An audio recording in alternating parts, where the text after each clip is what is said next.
এইগুলো হচ্ছে মোরলা মাছ না, এগুলো হচ্ছে কাজকি মাছ। কাজকি মাছ শুধু জলে ধুলেই হয়ে যায়, এগুলো পেটও কাটতে হয় না, কিছু ফেলতে হয় না।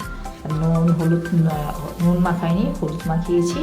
এইবার এইগুলোকে এই কড়াতে তেল গরম হয়েছে দিয়ে দিতে এবার ভেজে নেব।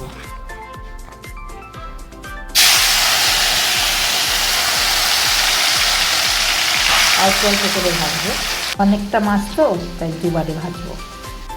সব মাছগুলো ভাজা হয়ে গেছে, কত সুন্দর ভাজা হয়েছে, একদম গোটা গোটা মাছ।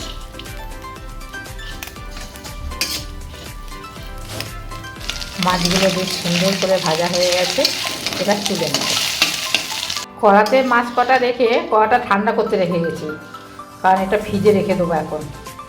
কারণ আপনারা তো জানেন আমি হসপিটাল যাচ্ছি, দুপুরে রেসিপি করতে পারছি না, তাই বেলার দিকে মাছ নিয়ে এসে বিকেলবেলায় কেটে আর রেখে দিয়েছিলাম ফ্রিজে, আর এখন ভেজে রাখলাম রাত্রিবেলায়। এবার কালকে রেসিপি করবো। এই একটা কাণ্ড দেখুন, সেই গরম কড়া সমেত রেখে দিয়েছিলাম, কড়াটা একটু কালো কালো হয়ে গেছে, কিন্তু কড়াটা এখন এই মাছে যেতেই ভাজবো, কড়াটা এখন মাজবো না। তাহলে ফ্রিজ থেকে মাছ বের করে রেখেছে মেয়ে, আমি হসপিটাল থেকে সবে এলাম, এবার মাছগুলো তুলে নেব। এদিকে মেয়ে সিম, আলু আর কি দিয়েছিস রে, ওই গেল বিনসও আছে, এই যে বিনস সব কেটে রাখতে বলেছিলাম, কেটে ধুয়ে রেখে দিয়েছে। ও রান্না করতে পারতো, কিন্তু ও রান্না করতে না করেছিলাম আমি ভিডিওটা করবো বলে। তাহলে বন্ধুরা চলুন ভিডিওতে ফিরে যাই। সর্ষের তেল দিয়ে দিয়েছি, একটু কম দিয়েছি, কারণ তেলে এই মাছে কিন্তু প্রচুর তেল আছে, মাছ যখন ঝোলে দেবো তখন কিন্তু তেলগুলো বেরিয়ে আসবে। দিয়ে দিচ্ছি একটু রাঁধুনি আর একটু জিরে, শুকনো লঙ্কা আর তেজপাতা। ফোড়নটা চড়বড় করে আওয়াজ হচ্ছে, এবার দিয়ে দেবো সবজিগুলো। সবজিগুলো আগে থেকে ধুয়ে রেখেছে বেড়ে, বেশ জলটা ঝরেছেও ভালো, ভালো হয়েছে এটা।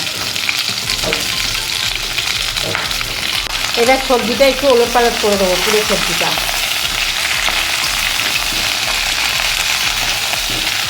শিম আলু বরবরিটা মাখিয়ে নিয়েছি তেলটা, এইবার দেবো নুন আর হলুদ, এটা দিয়ে এবার চাপা দিয়ে দেবো, আর আস্তে আস্তে এটা ভাবতে থাকুক। অন্য লঙ্কাগুলো ঝাল নেই, তাই 4-5টা লঙ্কা দিলাম। আমরা তো একটু ঝাল কম খাই, কিন্তু তাতেও যেন ঝাল লাগছে না। দিয়ে এবার একটু নাড়িয়ে দেবো, এরকম করে বারবার নাড়িয়ে নাড়িয়ে এইগুলো বেশ ভাজা ভাজা মতো করে নেবো। চিবিয়ে চিবিয়ে খাওয়ার মতো হয়ে গেছে সেদ্ধ। এই দেখুন, এই যে ডিম সেদ্ধ হয়ে গেছে, শিম সেদ্ধ হয়ে গেছে, আর আলু তো বলতেই হবে না, আলু এমনি সেদ্ধ হয়ে গেছে। তাহলে এইবার জল দিয়ে দেবো। এইটা শুকনো শুকনো রাখতাম, যদি শুকনো শুকনো শুধু খেতাম, আর ভাত দিয়ে খাবো তো তাই জন্য একটু জল দিলাম। জলটা দিয়ে ভালো করে মিশুক এটা, তারপরে ফিরে আসছি। জলটা এরকমভাবে দিয়েছি, মাছ দিলে তখন মাছে সব জল টেনে যাবে। আর গ্যাসটা দিয়ে দেবো জোরে। ঝোলটা অনেকটা কমে গেছে, এইবার দিয়ে দেবো মাছগুলো। কি সুন্দর লাগছে মাছগুলো, খেতে কিন্তু হেভি স্বাদ। দিয়ে এবার মিশিয়ে দেবো পুরো তরকারিটা। এটা যদি পরোটা দিয়ে খেতাম তাহলে ঝোলটা এতটা করতাম না, একদম গায়ে মাখা মাখা। কিন্তু একটু এই দাঁড়া, কথা বলিস না তো, ঝাল চিকেনের কথা। আজ একটু চিকেন করেছি আমি, তরকারি করছি, ও ঝাল চিকেনের গল্প নিয়ে চলে এসছে এখানটায়। আচ্ছা কী কী দিচ্ছি সাথে? জিরে, ধনে, মৌরি ভেজে গুঁড়ো করা, আর একটা মশলা কী আছে রে ওটা, ওটা বোধহয় রাঁধুনি আর গরম মশলা ভেজে গুঁড়ো করা। এই মশলাটা এতে দিয়ে দেবো, কোনো মশলা এতক্ষণ দিইনি, এবার দেবো। পুরো মাখিয়ে নিচ্ছি। খিদের টাইমে চিকেন এসে বলতে আরম্ভ করেছে, তাহলে বলুন তো। হ্যাঁ, এখনো তরকারি হয়ে উঠলো না, হসপিটাল থেকে এসছি, পেটে ছুঁচোর কীর্তন দিচ্ছে। ভালো করে মিশিয়ে নিয়েছি, এবার গ্যাসটা অফ করে দেবো। সুন্দর হয়েছে এটা, না একটু ফুটে উঠুক তারপরে অফ করবো।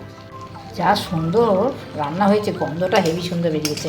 হ্যাঁ একটু ঝোল ঝোল থাক, নাহলে ভাত দিয়ে খাওয়া যাবে না। গ্যাসটা অফ করে দে।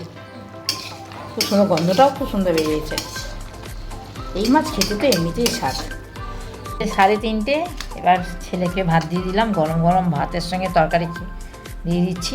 এ রাজা, রাজু রে, এ বাবু, ঘুমিয়ে পড়েছে গো ছেলেটা। বললো 3:30-র সময় মা ডেকে, আর ওই জন্য 3:30-র সময় বসলাম।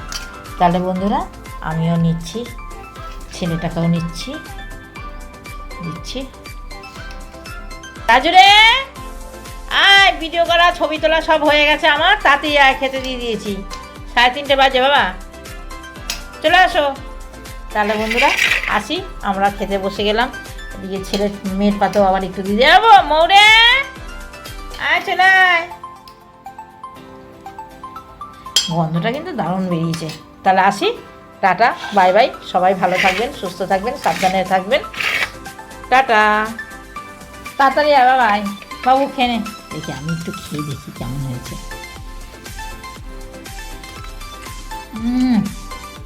অসাধারণ হয়েছে।